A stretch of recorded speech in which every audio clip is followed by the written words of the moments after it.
This is MB00 motor replace video. First, we remove the pins from both sides. They are tight, so it needs a big effort.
Now you can tap out the board.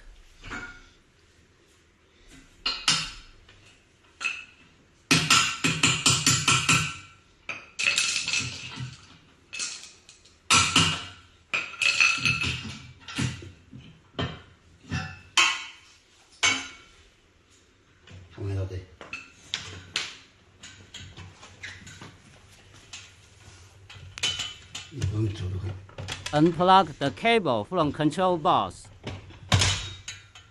Plug in the new cable. Make sure the pin direction is correct, otherwise it will break the plug in.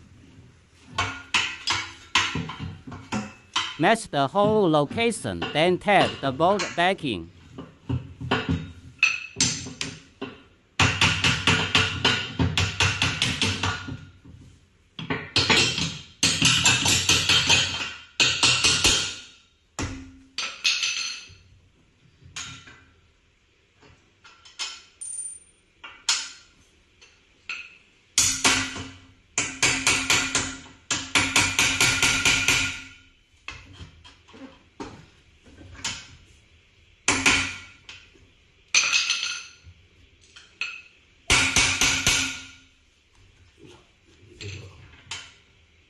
Don't forget the lock-in the end.